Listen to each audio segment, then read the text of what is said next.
কীভাবে একটি নষ্ট পেন ড্রাইভকে আপনি সঠিকভাবে ফরম্যাট করে এটাকে সঠিক করতে পারবেন। এই 14 GB পেন ড্রাইভটা আমার এখানে 13.7 সাপোর্ট করতেছে। এটাকে ফরম্যাট করে আমি 14তে নিয়ে আসবো। সেই জন্য আপনাকে ম্যানেজমেন্ট অপশনে যেতে হবে। ম্যানেজমেন্ট অপশনে যেয়ে ডিস্ক ম্যানেজমেন্ট অপশনে যাইতে হবে।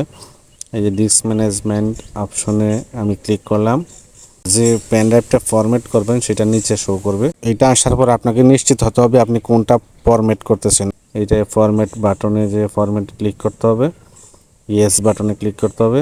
এইখানে যে অপশনগুলো আমি দেখাচ্ছি সেই অপশনগুলো যেন তাকে একটু নিশ্চিত হয়ে নেবেন।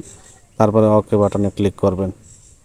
ইয়েস বা ওকে আসবে, একটু সময় অপেক্ষা করবেন, তাহলে দেখতে পারবেন আপনার পেন ড্রাইভটা ফরম্যাট হচ্ছে। ফরম্যাট হওয়ার পরে 100% দেখাবে আপনার এখানে। ওই যে দেখেন 100% হয়ে গেছে।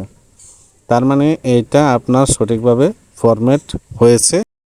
এটা সঠিকভাবে হলো কিনা সেটা দেখার জন্য আপনি আপনার কম্পিউটারের মাই কম্পিউটারের প্রপার্টিস করলে দেখতে পারবেন যে এরকম যে 14.14, এটা 14.14। ঠিক আছে, এইটা আপনার ফরম্যাট হয়েছে। ভিডিওটি ভালো লাগলে লাইক কমেন্ট শেয়ার করে দেবেন।